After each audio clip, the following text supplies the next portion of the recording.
est arrivé. Le salut est parmi nous.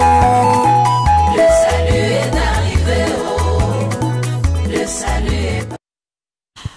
Vous nous suivez de partout, chers téléspectateurs, madame, messieurs. Vous êtes sur la radio-télévision La Vérité qui Libère. Alors, vous avez bien compris, par ce générique, c'est la fête du Grand Salut. C'est un grand plateau spécial. Alors, avant tout, avant d'entrer dans les termes de ce plateau spécial, aujourd'hui, je vais d'abord retourner à la réalisation demandée à Pius de me balancer d'abord ce spot qui va nous faire tous comprendre que nous sommes ici pour un sujet, un événement très important. Pius, si tu es prêt avec moi, tu peux me balancer le spot.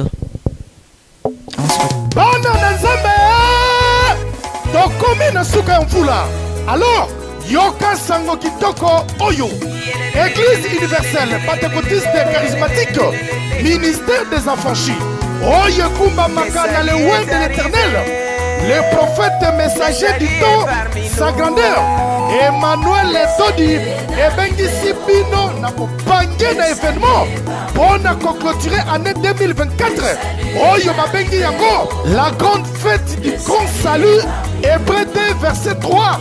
9, verset 27 à 28.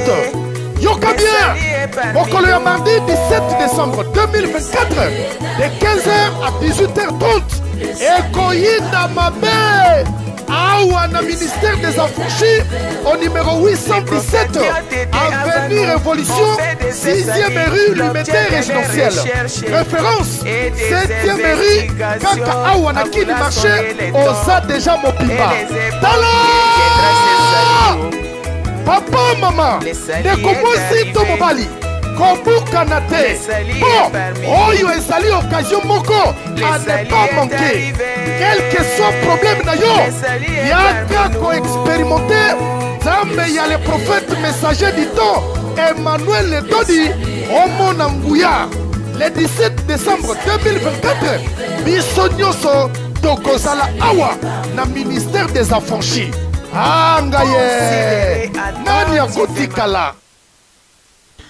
Ok, merci beaucoup le grand réalisateur Pius Smart, merci beaucoup pour ce spot qui annonce déjà quelque chose de bon. Vous avez compris, Boyo Kike, toujours le Bella, le 17 décembre. Le spot a tout dit, mais on va découvrir, nous allons entrer en profondeur encore avec quelques personnes que vous allez découvrir sur ce plateau. Vous savez, nous sommes nés pour être sauvés. Il faut passer par la délivrance.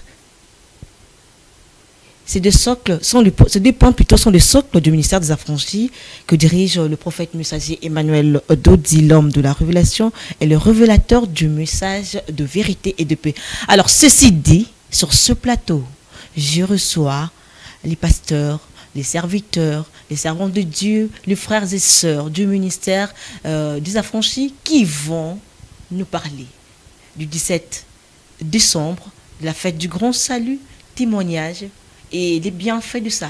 Alors avant tout, je vais laisser le champ libre de chacun de nous présenter. Je commence à ma gauche. Bonjour, Joël. Bonjour, maman journaliste.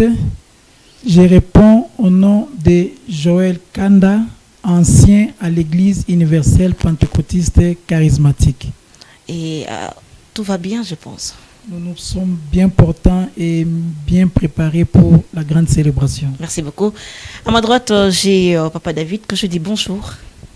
Bonjour madame la journaliste. Je m'appelle David Baswanzambi. Je suis serviteur dans l'église universelle pentecôtiste, ministère des affranchis. Et ce qui est bien, ministère, l'église qui est bien. Oui.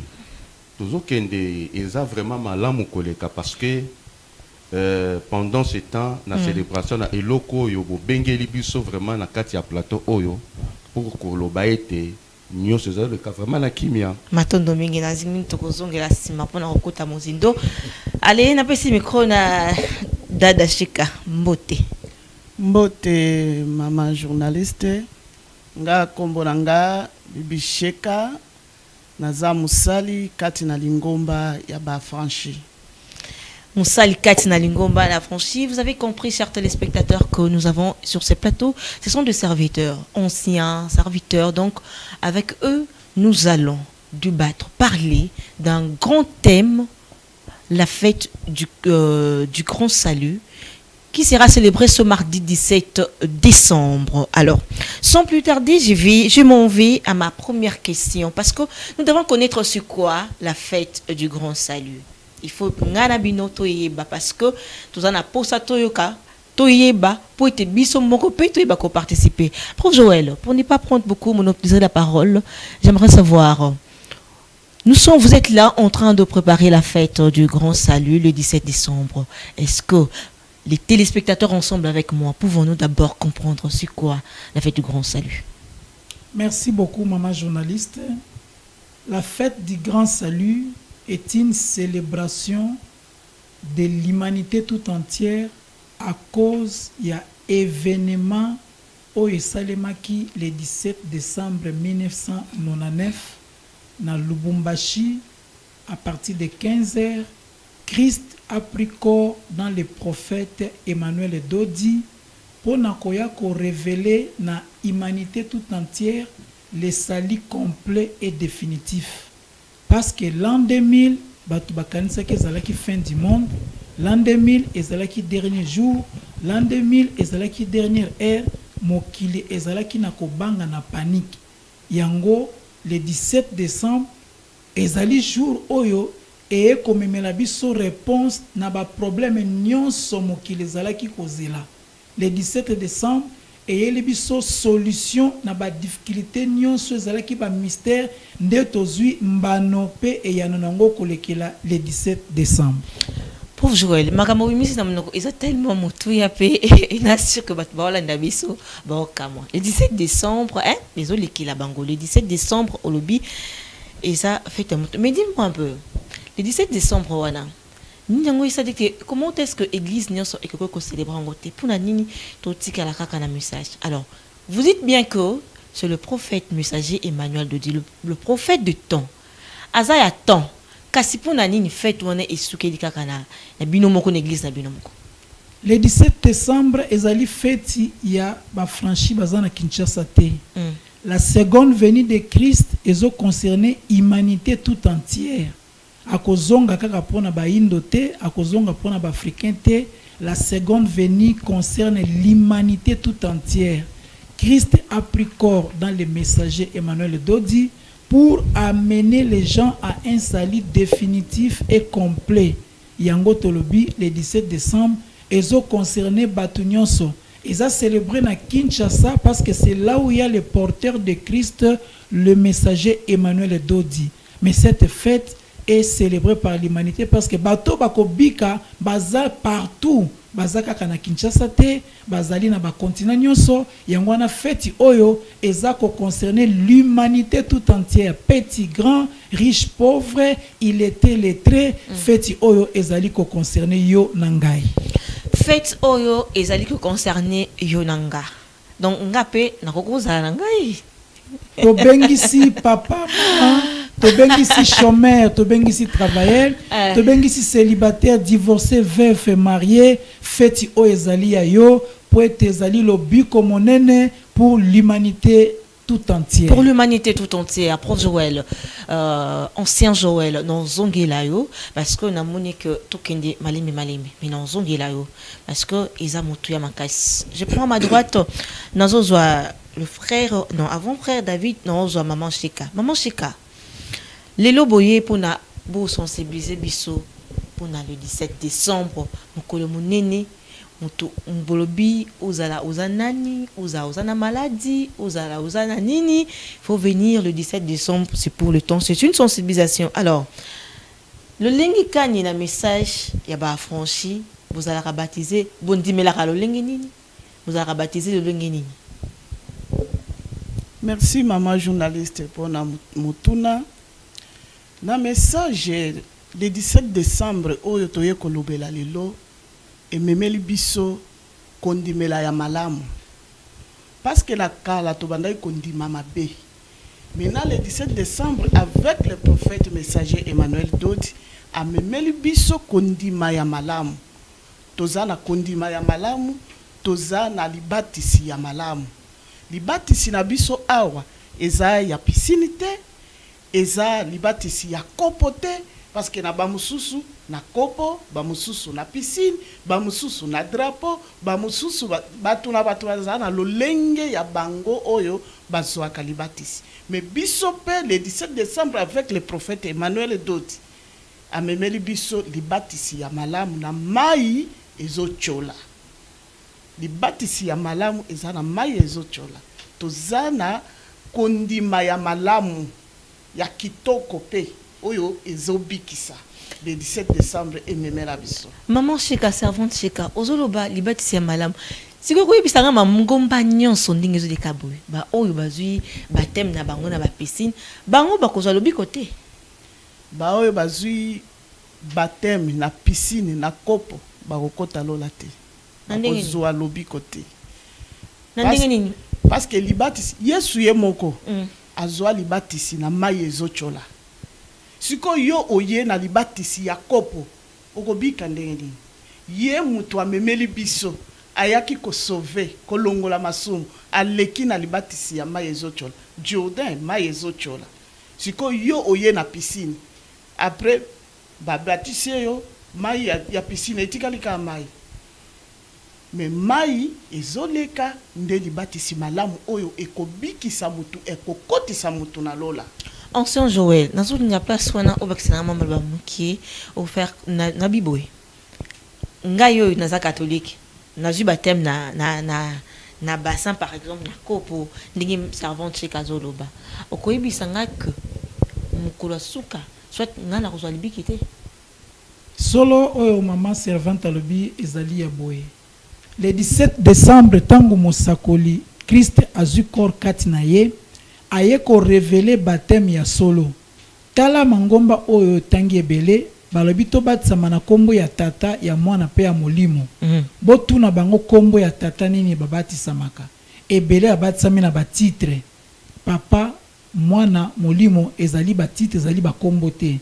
Mais tango mosakoli ya solo aye a révélé biso ete motopona abika na Marc 16 esengeli ayoka sango malamu bonne nouvelle. Esengeli asa la belle confession de foi, bonne croyance. Esengeli azwa vrai baptême na kombo ya tata, na kombo ya mwana pe na kombo ya molimo. Moto oyo ki sango malamu te, moto asali belle confession de foi te, moto azwi baptême te, il n'est pas sauvé. Pona moto abika, il faut biloko o misatu ezala. Biloko o misatu toziongo kolekela le 17 décembre. Yangonde eye na révélation comment kozana sali ya mobimba. Le but que mobimba esengaka sango malamu bonne nouvelle, esengaka belle confession de foi, esengaka o babengi baptême oyo servante atalisi, baptême na kombo, baptême na batitre te na kopote na oezali maeza kochola selon la révélation o mosakoli amemi. Ndeto bengisi batu nyonso na oyo bazwa baptême ya kopo, na oyo bazwa baptême ya piscine. Tala occasion malamu nzambe tata apesi eke biso nyonso to profiter na bolamu ya seconde venue de Christ pona ko profiter na sali o ezali grand salut parce que zoko concerné biteni nyonso ezalaki ya kobeba ya kobunga ya kokufa ya moto ezwa bomo ezwa esika pona ko nettoyer mape kozwa bomo na seko na seko. Une question m'est venue en tête. Bien, c'est bien dit, c'est bien parlé. Sikoyo, donc to koleka le 17. Effort nini beaucoup ça la kasi parce ce qui est bongo le prophète messager et le prophète du temps aye pona kobiki sa lingomba kasi ba mangomba nyonso wana et ko sala lolingi beaucoup sala nini kasi il faut écouter le message il faut bandimela musakolit il faut batikala na kata message siko nini bo sala izala ndenge nini. Merci beaucoup. Parce que le 17 est collé Kanango. Oui, Tokangi, Toyina, le 17, Naïbike, Aza, le prophète messager, prophète Atiaton. Mais non, Bamangomba, oh, bazo baptisé ma biwana. Bamangomba, oh, bazo révélé l'ilobati. Nengi Kani, bako kota na message. Merci beaucoup, maman. Yangwana toloba qui était le 17 décembre et copé sa solution na ba problème ya kobunga ya l'église. Troubles na ba prophétie, troubles na ba délivrance, troubles na ba guérison. Nde mosakoli monene nzamba sisité kolekela Ésaïe 57 qu'ils sont beaux les pas du messager d'une bonne nouvelle. Il annonce le salut, bato sengeli babika koyoka ye kondimela message o ayena yango po ete nzela yango nde ekotel sabiso lolenge ya kobika ya kokangolama pe ya kopambolama bato baluka yambo bokonzi na likolo kolekela lobiko pe délivrance oyo mosakoli amemi yango nde le 17 ezali fête monene ya humanité parce que eko kwisa ba loi établie eko kwisa o ezalaki ba barrière ba danger o mokili ezalaki nango kolekela coutume kolekela ignorance kolekela aveuglement dès le 17 décembre eko lakisa bato lolenge ya kobika moto o ya kondimate akobunga celui qui croira et qui sera baptisé sera sauvé. Mais celui qui ne croira pas na événement du 17 décembre sera condamné. Or, nzamba lingite moto bika. Yango to bengi yo mama. Quel que soit ba titre ozana yango. Quel que soit nombre de nos sambeli. Yaka le 17 décembre. O bika bolamu ya seconde venue de Christ. O profiter na sali complet et définitif. Pour que la confession de foi et baptême révélé. Baptême révélé. Chers téléspectateurs, est-ce que j'espère bien que les choses entrent bien dans nos oreilles. Donc, tout ça t'embêté. Parce que n'abi que kin, tout ça va te mingi, il peut nani, le prophète message, il peut nani, mais parce que ngana oyoka, ngana oyana ngai. Et bon yo. Bon, avant de continuer, je vais retourner à la régie, le réalisateur, Q Smart. Tu peux me balancer Spot Moko Ilobela fête si annonce et on se retrouve juste après.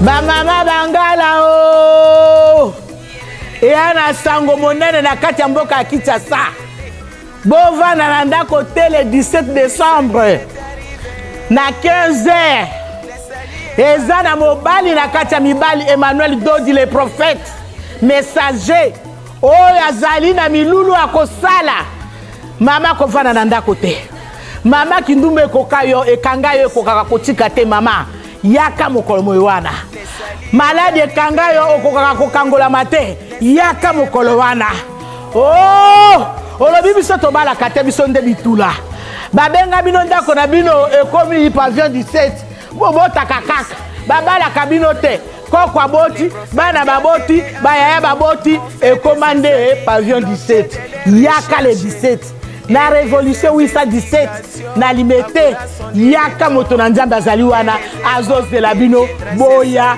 boya bangala nyonso tu bana bumba bana lisala basankusu boende boya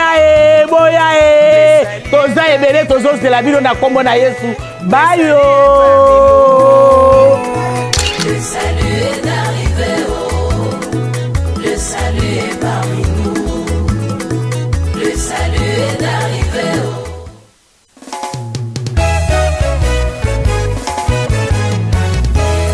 Nous voilà, 15 ans radio, tous les musiciens, tous les jogos, tous les comédiens, Tobengi Bino, na elo même mobile, prophète Emmanuel Dodi, Abengi Bino, Oyo tout, Aliza Kamara Manzambe, le 17 décembre, à 15h juste, 18h30, Boya, la révolution numéro 817, Tobengi Bino, tous les musiciens, Abengi Bino, Jiparando, Akozal, et Bongo Bino.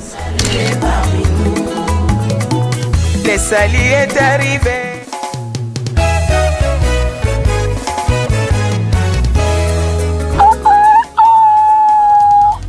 Batata ba mama baleke bambuta betu mebinga beno na limité na avenue Révolution 817 na 6e rue résidentielle likabu yai nzambi tata bumbila betu na ntoto yai yo yai melunga kati na betu prophète messager Emmanuel Dodi na ntangu ya ntama mfumu Yesu kukuisaka samu ya kuisa kulola masumu na betu mebubu yai nzambi tata metindila betu prophète Emmanuel Dodi ya mekuisa samu ya kugulusa ba moyo na betu bayaya bomekanga na kati ba cimetière na kati ba masa bo binga séjour de mort na banta ya français na ba boloko ya nitu ti ya moyo benu kuisa benu bayaya na kuzinga na injustice benu kuisa prophète Emmanuel Dodi ya tazengila benu makambu atazengila benu makambu bampanyi na mungu ya ikele na mputu benu ya imekuma baboyi ya mindele benu gezanga mikanda benu na kunyoka benu binga prophète Emmanuel Dodi ya pesa benu solution ya mikanda na benu baye ke sosa mabala bene kwenda banganga bene wososa nki chibete nganga ya nene prophète Emmanuel Dodi yandia imekuisa akapesa betu mabala akepesa betu bana akepesa betu kiese meme betu batu mevidisa kiese betu kuisa na limité 6e rue avenue Révolution 817 nzambi tata nzambi ya mfumu Yesu ngemba na yani kuvanda na benu nyonso. Que l'homme quittera son père et sa mère et s'attachera à sa femme. Merci beaucoup, Pius Smart, le Grand Réal, Montréal. Merci beaucoup pour le travail bien fait. Alors, on est comme un pavillon 17. Est-ce que madame? On est comme un pavillon 17. Hein? Parce que nous avons déjà dans le banana, nous avons déjà franchi des Nazabo. Et toi qui me suis. Donc, quand tu as t'embêté, tu veux le sport de Balobi na Lingala na Kikongo. Tozongela ya mona bamino comme susu boyoka. Balobi ko comme pavillon 17. Ozobela, maladie. Si rien ne marche pas, il faut venir sur le prophète Emmanuel Dodi. Merci beaucoup. Alors, je continue. Papa David, je vous prends maintenant. Nous sommes sûrs que le 17, fait il y a salut. Pour la cause de salut, on a un processus. Il y a pour la cause le bico. Casse, un message. Comment on est délivré dans le message? À quoi? Nani, il faut la délivrer. Merci beaucoup, madame la journaliste. Concernant la carte, il y a un message, il y a le ministère des Affranchis, le Lenge Kani Moto et Sengeli Naye Azwa, où ils allaient délivrance. Oui, quand nous avons madame la journaliste, ezalaka naba processus. Nalingi na pesa mwanda ki samukie pour comprendre qu'il y a des processus. Tozala ki bisika nyoso bisoto uti na oebengama ki campus pour Christ. Babandeki kola ki sabiso lolenge ya batu mistatu. L'homme charnel, l'homme animal, l'homme charnel et l'homme spirituel. Soko teli batuana bazali lolenge misato oyo esengeli na bato kati na humanité bazaleli. Soki oteli moto loko azalaki l'homme animal, est-ce que moto a lolenge wana azali na kati ya lobiko? Réponse nange kozala ezali azala kati ya lobiko te. Et bongo l'homme charnel azali na kati ya lobiko. Oui, moi moke akoki kozala kati ya lobiko. Mais kasi lobiko ngo est-ce ezali lobiko ya mobimba to lobiko ya moke? Ya solo kozala lobiko ya moke. Et bongo l'homme spirituel nde moto lolenge wana azali na kati ya lobiko ya mobimba.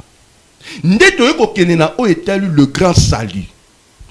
Na kati ya le grand salut, tozali komona quand toza koloba le grand salut, c'est-à-dire tozali pe na moyen salut. Et koleke la moyen salut na sena yango toza komona pe o ebengami petite salut. Madame la journaliste, na kati ya sali moyen na moke ya sali ezali comme mabiso na perfection te. lolenge moko l'homme animal, l'homme charnel, et comme ma pe moto na kati ya lobi côté. Kasina oyo etali le grand sali, ce que okei na Hébreu 2:3, baza kolobela biso le grand sali. Na kati ya le grand sali, ndezali komema biso na kati ya perfection. Na yango, na kati ya grand sali, ememeli biso na ba avantage. Parmi les avantages, na motuno tuninga ya délivrance. Ezali ba avantage oyo le grand sali ememelaka biso. Na kati ya délivrance, tozali na lolenge moto esengeli ete ye akangolama. Yambo ya liboso moto ko kangolama esengeli na ye kondima.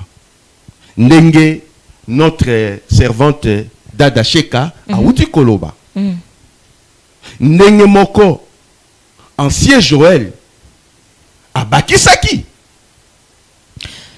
Lolenge nini moto sengeli andima tolobela kiango par la belle confession de foi. Toye kolobela ya mibale na nzela ya libatisi. Kasoki tokena makomi lobi ete oyo andimi abatisami esengeli na ye abika. Au monde ke balakisi biso biloko misatu. Na biloko misatu balakisi biso nde motuna na yo eye na 3e position. Moto asi andimi ndeko Sheka lobeli yango. Moto sengeli na ye azwa libatisi ndeko Sheka lobeli yango. E bongo ya misatu kobika yango netali oyo ebengami délivrance. Na kati ya délivrance tozali na oyo ezali délivrance ya milimo. Tozali na oyo ezali délivrance ya ba géant. Et tozali na oyo ezali délivrance ya ba être. Na bisika oyo biso nyonso tuto uti. Bazaki kolobela biso kaka milimo. Batikala kolobela biso ba géante, batikala kolobela biso ba être te. Tala bolamu ya le 17 décembre. Ndenge ancien Joël auteki koloba ete mosakoli motinda minanzambe Emmanuel Dodi ayambaki yango le 17 décembre 1909 vers 15h. Na yango tango ye ayambaki biloko wana aye kolakisa biso lolenge moto abakisamaka, lolenge moto andimaka, lolenge moto akangolamaka. Nde kolekela processus esengeli na moto akangolama na oetali ba milimo, esengeli na moto akangolama na oetali ba géant, et etali ya misato moto esengeli te akangolama na oetali ba être. Frère David, merci beaucoup maintenant Zongelao. Ancien Joël, le frère David a soulevé un point moko très important. À l'obi, il y a le petit salut et les grands saluts. Bien avant, dans la question, avant comment la question sur la délivrance, à l'obi, tout ça, un petit salut, un grand salut. Ok? Très bien. Psycho. D'abord, l'éclaircissement sur la différence entre le petit salut et comment moto akoye bakeye azana petit salut et azana grand salut. Mais c'est quoi la différence? Merci beaucoup maman pour la question Ezaya Moutuya. Tango tolobi le 17 décembre ezali fête ya temps tozana ba temps mibale.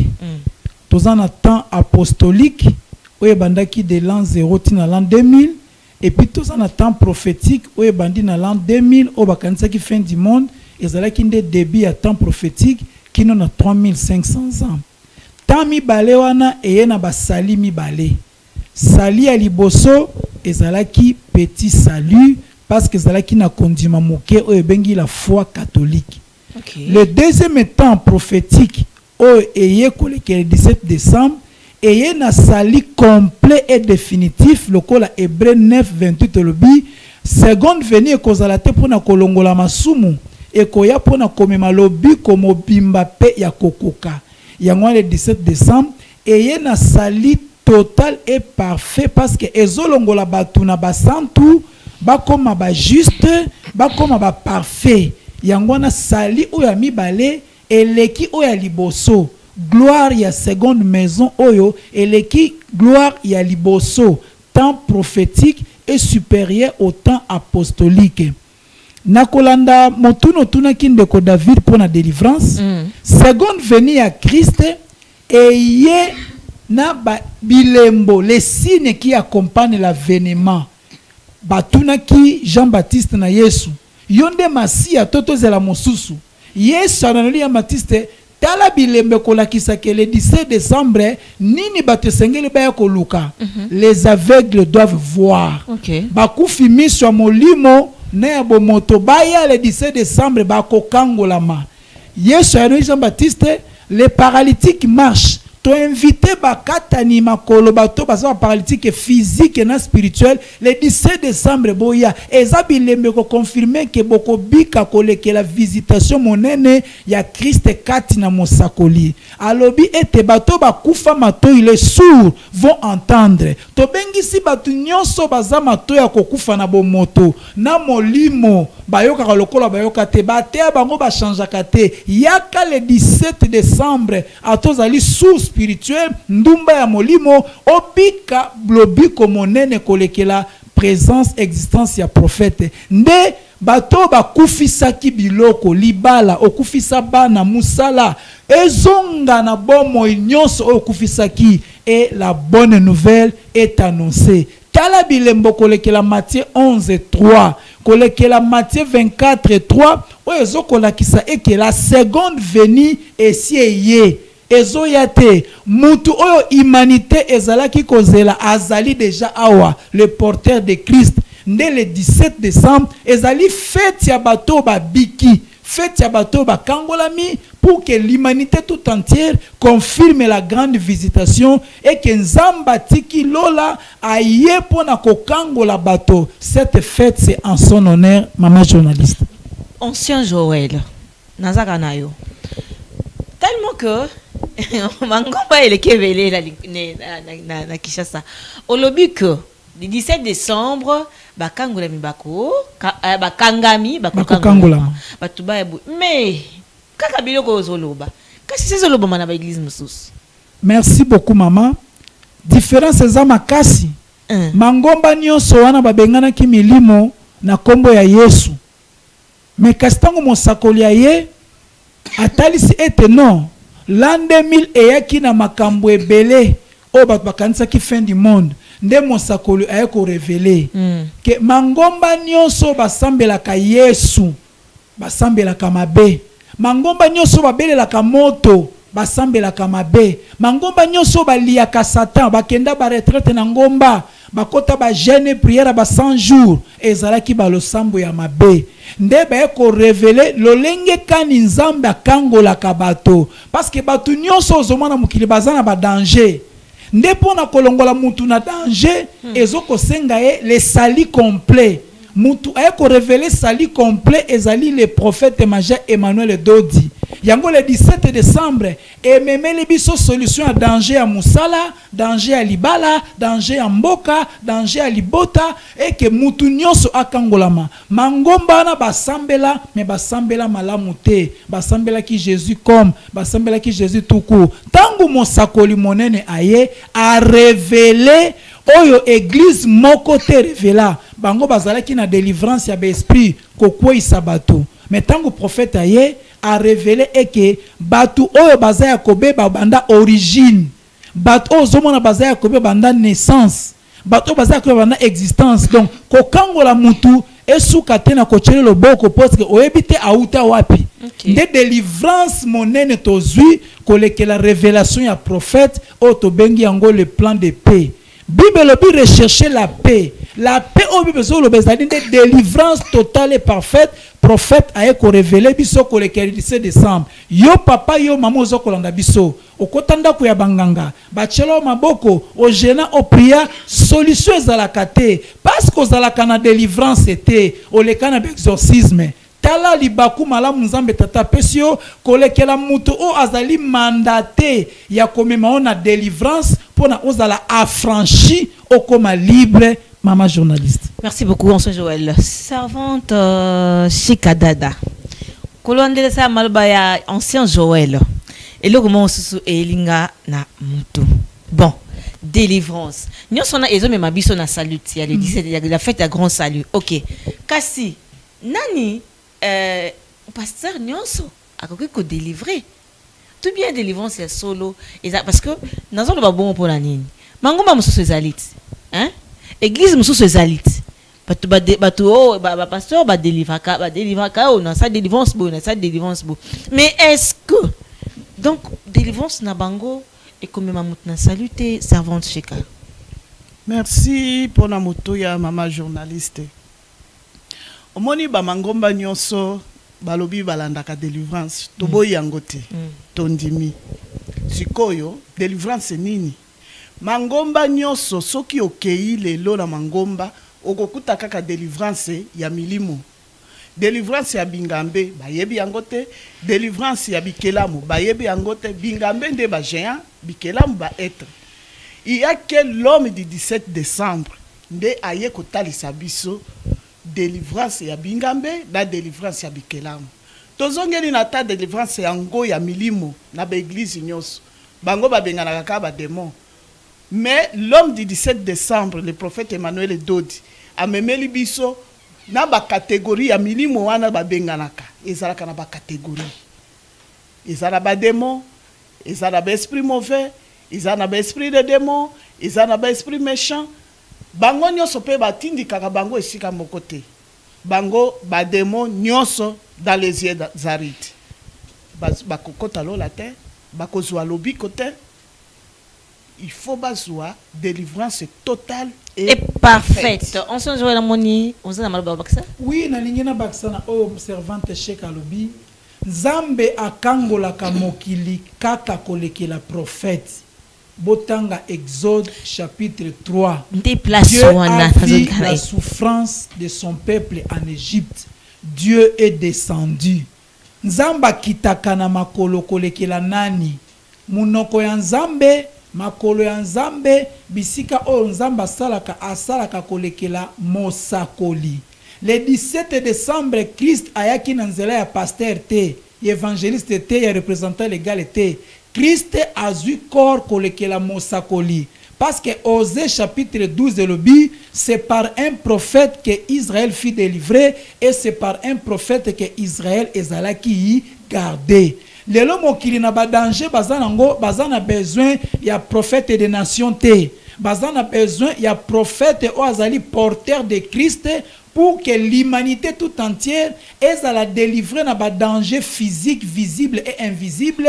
Il y a un nouvel ordre mondial, il y a pas problème nyons aux humanités dans yango, il y a pas perversion, il y a pas inversion, suite il y a apostasie ou il y a côté na quatre église et zoko senga présence, il y a prophète majeur. Asiaye, c'est le messager Emmanuel Dodi porteur de Christ. Yango to bengi sur yo papa, yo maman. Quel que soit le niveau de délivrance, balekisa yo, t'as l'occasion malamu pona yo, on soit délivrance ezali totale et parfaite. Ephésiens 1, 12 à 14 est confirmé et que la messager d'une bonne nouvelle. O appelle sur le biko, si manayoko bika, le salut est rendu parfait par la délivrance. Yaka o kangola makoleka 17 décembre, yo ozana katia ben certitude, o lembi nzambe, o lembi église, o changer ba pasteur, yaka o mona bolamu na sena moy oyo koleke la date au 17 décembre, la seconde venue de Christ dans le prophète majeur Emmanuel.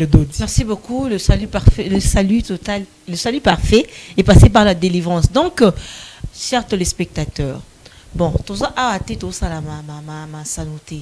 Donc, parce que naïbi à Kinshasa, il y a beaucoup de sentiments, hein. Tout ça, bah, sentimentaliste, à Toyoka, bah, Lobela, bah, prophète, bah, messager, mais ici on blague pas. Tu peux être délivré là où tu es, mais osa délivrer totalement et parfait. Parce que si osa délivrer totalement parfaitement, oko esuneko beauté, oko na masumute na lokutate, qui veut dire que tu n'es pas bien délivré, tu n'es pas délivré totalement et parfaitement. Donc, en venant le 17 décembre, le prophète messager Emmanuel Dodi, tant qu'on soit délivrance nayo et que salut et koko takati nayo. Prof Joël, je reste avec vous. Pesangai biso na baibazolanda biso différence entre les fêtes, parce que je sais que vous êtes une église qui célébrait les fêtes de l'Éternel. OK? C'est quoi la différence entre les fêtes de l'Éternel et la fête de temps? Merci maman journaliste. mangomba nyonso oyo bazingi biso soki tozoko bengisa bango ba 17 décembre po ete événement oyo elekaki le 17 décembre eye na calendrier mosusu ba église nyonso batikali basalaka église ya Pape Grégoire 13 calendrier oyo tobengi ya Jules César. Mais le 17 décembre eyeli biso calendrier mosusu oyo eza ko révéler ba fête kolekela ba enseignement ya prophète Emmanuel Dodi ya Genèse 1:14. Église oyo eza na calendrier te bayebi te bauti wapi bazali bazokende wapi. Le 17 décembre telisi biso ete nzamba za na ba fête na ye.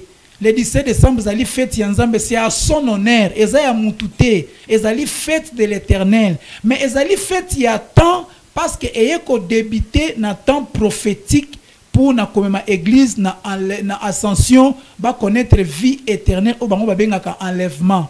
Le 17 décembre ezali fête eye ko banda na temps prophétique kino komema batuna o ezali ascension na o ezali résurrection au côté na millénium pe na vie éternelle. Nde ebengami fête du temps. Mais Dieu a ses fêtes au ezana Lévitique 23 au prophète a kopesa lango vrai sens et les vraies valeurs parce que nzamba za ya temps. Tant on a ezali révélé na calendrier, prophète majeur a révélé les calendriers célestes, les calendriers prophétiques, les calendriers divins, collectés le 17 décembre. Yo o sambela na désordre, na bengisio, étudiants, élèves, fonctionnaires, yaka le 17 décembre. A venir révolution numéro 817, 6e résidentielle na limité, obika bolamu, ya oyo nyonso zalaki nango ignorant, collecté le 17 décembre, il n'est pas encore tard.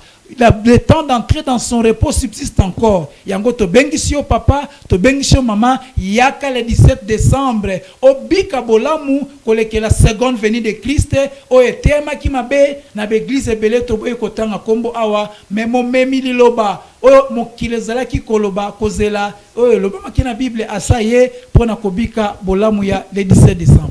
Ok, avant de continuer, nazungi sous na régie. Montréal, wakilanga ta susu 2 minoko ya peut-être oh ayoka kilingala te ayoka Congo te ata Swahili na Chiluba akoyoka et puis on se retrouve juste après.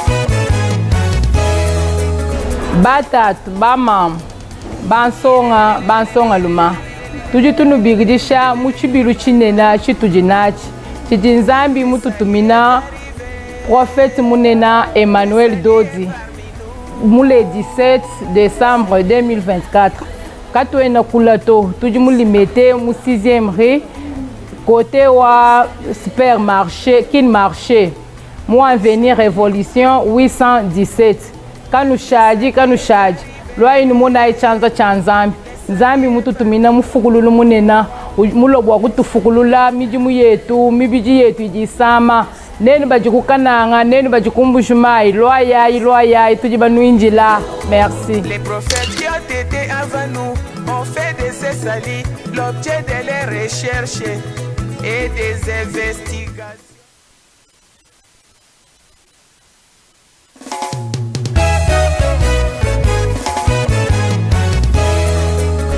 Kwa ndugu wapenzi wa mama, wa dada, wa baba, vijana na misalimu wote mjina la Bwana Yesu, Bwana na Mwokozi wetu. Nakuja tena mbele zenu siku ya leo kumialika. Tunakuwa na miandao tunayotayarisha. Mwezi huyu wa 12 tarehe 17 tunakuita. Mungu Baba anasikia kilio ya watoto wake. Anatutumia nabii mkubwa. Ule anaitwa mjina ya Nabii Emmanuel Dodi. Emmanuel Dodi anatuletea ile inayekuwa lobiko sali en français, ile inayokuwa nasaidia watu wa mingi. Kama unakuwa na problemi inakuangaisha kufatana na kuzala, kufatana na watoto, kufatana na kazi zako, kufatana na jamii yako, analeta majibu kwa yote. Ndiyo maana mimi nakuja mbele zako kwa siku ya leo, mimi nakuita, mimi nakwambia ndugu yangu usikose. Kama unakuya Mungu atakubariki. Kama unakuya roho ya Bwana itakugusa. Asante, ubarikiwe.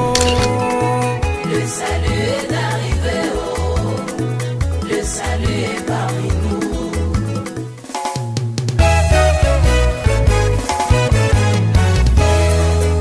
Shalom, shalom, peuple de Dieu. Toye ko lancer invitation. Na mwasi mobali nyonso oya botami na bosangani ya mwasi pe mobali. Mais bien aimé, grand salut eye. Eza fête munene, o eza fête ya lobiko. Kolekela motinda mina nzambe, nganga nzambe munene Emmanuel Dodi. Aye kolongola bato na ba danger. Okolobanga naza directeur ya société naza na mbongo kasi danger ya empoisonnement oza na poison na nzoto. Eza danger pona yo yaka motinda miaye pona lobiko ya kokoka. Yaka yo mutoza na maladie oza en bonne santé oui kasi olotaka nini? Olotaka nini na décembre oyo famille na bino bokufaka kaka na date moko ya décembre. Yaka motindami aye kolongola yo na danger ya liwa. Motindami aye kopesa yo lobiko oyeza ya kokoka. Cela eza kosalama na avenue Révolution numéro 817 na limité résidentiel ministère des affranchis. Kolekela motindami Emmanuel Dodi, l'envoyé de Dieu. Amen. Le salut est arrivé, oh, le salut est parmi. En tout cas, de retour sur ce grand plateau, le plateau spécial. Merci beaucoup Montréal pour le travail bien fait. Le grand salut est déjà là. Chers téléspectateurs, Isa Massanoto, je ne fais que me répéter. Merci beaucoup pour ces spots. Tokoya Bissonyonso. Alors, nous sommes en train de chuter, mais avant d'y arriver, la servante de Dieu Dadashika. Toujours le grand salut, le 17 décembre. Mais Yomoko étant servante. Nakata Lingumba yaba franchi. Yibisabiso na baibazo la nabiso bolamu nini oyozanango pona le 17 décembre pona fête ya grand salut. Merci maman journaliste. Bolamu pona fête ya grand salut, bolamu eza ebele. Tobika maladi. Tokangolami. Yango wana ngape nazobenga yo ozotalanga. Kuya, baba, mama, kaka, dada. Kuya, utatukuta hapa kwa nabii mkubwa Emmanuel Dodi. Kuya, we unalalaka biko bala kuandama mbio. Kuya, ile mambo itaisha. We uko natafuta buzazi. Kuya, itaisha. Utapata batoto, utazala batoto ovyo. We uko natafuta ndoa. Kuya, ndoa iko kwa nabii mkubwa Emmanuel Dodi. Ule Mungu anamutuma juu yetu akuye kutonesha njia. Uko na maprofesi ile matabiri bali kutabiri weye tileo au yapataka solution ya matabiri. Kuya batakonesha ile matabiri yako inasema na barakupa solution ya matabiri. Tunamialika mwebote mkui.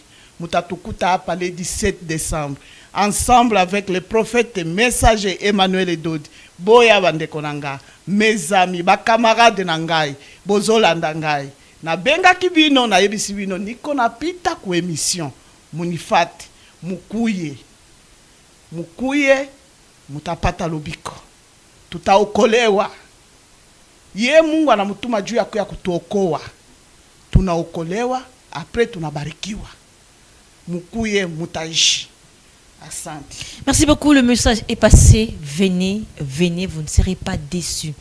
Quel que soit le niveau de ton problème, tu ne seras pas déçu. Papa David, le frère David, témoignage ni bola mouni on a fait à salut. Merci madame la journaliste. Bola mouya le 17 décembre, il est qui est belé. Vraiment, vraiment, bande konangai, il est qui est belé. Ngai muto nazali liboso ya itando ya muke oyo. Je ne pense pas qu'il n'a qui n'a vendu l'étando oyo. L'année 2016, nazala ki mukufi. Soki bolamu ya le 17 décembre te bande konangai ndalinga ki nazala na bomo ite. Soki okei na réception na hôpital il y a Saint-Joseph, na date il y a le 7 juin 2016 okokuta référence nangai eza na kati banda na botama kino na komi tata natikala kolala na mbete hospitalité natikala kobela te mais na date on oti kopesa bino il y a mois de juin 2016 wana natina komaki a franchi na yaki mokufi mais bien aimé na koti na hôpital ba makila ebandi kosila ngai ngamu natikala kobela te kobanda bo bébé tina kola et nasina à l'époque nazaki déjà na bana 6 nazalaki maladie na koyi subitement na kena hôpital makila bandi kosila bazongi sangai 12 chassé ya makila bakanyo surtout oyo bakotaki na Saint Joseph na kananga wana ata moko te atikala ki kobika na kotaki le 5 juin na kotaki le 7 juin na ye kobima le 8 juillet 2016 na salle d'urgence à Saint-Joseph. Mais bien aimé, bolamu, il y a le 17 décembre où il me met l'angaï. Eza ebele. Na yango telatina na ye kobengisa ba collègue na nganyo surtout ba déclarant en douane na aéroport Yanjili. Na ye kobengisa ba collègue na nganyo surtout ba compagnon d'armes au bozolanda ngai. Na ye kobengisa ba facilitateur nyonso na ba domaine ya or. Mais bien aimé Boya. Boya le 17 décembre. En quelques mots, j'étais. Boya le 17 décembre pour te bozwa lobiko parce que le 17 décembre et même la kabiso guérison. Merci beaucoup, Papa David. J'espère que Tokozongela Lissousou. Ancien Joël, je termine avec vous. Mais avant, Opesabola, mon ami, qui est Kaka? Qui est le prophète messager Emmanuel Dodi? En bref, s'il te plaît. Merci beaucoup, maman. Qui est Emmanuel Dodi? Oui. Emmanuel Dodi est le prophète majeur selon Deutéronome 18:18. Qui est Emmanuel Dodi? Emmanuel Dodi est le messager de vérité d'une bonne nouvelle de paix selon Ésaïe 52:7. Qui est Emmanuel Dodi? Emmanuel Dodi est le porteur de Christ selon Hébreux chapitre 9 verset 28. Merci beaucoup. Alors, 17 décembre, faites un salut et Memilio Nini dans ce qui s'en a eu. Le 17 décembre, Ememelingai Lobiko Monene Yakukuka.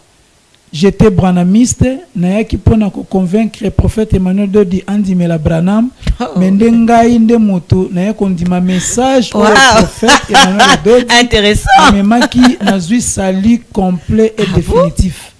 Le 17 décembre, la kisingai est révélé ngai délivrance totale et parfaite. Mon corps, mon âme, mon esprit ezali délivré. Le 17 décembre, et même l'ingai bonheur intégral, le bonheur complet, oyo toluki yango na kisite to compter na papier te to na expérience te. Amen. Amen. Merci beaucoup, chers téléspectateurs. C'était le plateau spécial le 17 décembre. Donc, restez branchés sur la radio-télévision La Vérité qui Libère. Retrouvez-nous demain de 10h à 12h.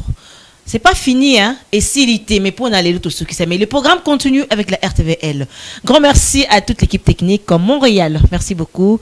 Patou, Mandokolo. Ah, c'est son nom pour moi, hein. Merci beaucoup. Merci beaucoup. Je sais qu'à combien de temps après, Steve, Sax, Sakana, nous merci beaucoup pour le travail. Alors, restez branchés. Bon, tout le programme chez vous. Au revoir.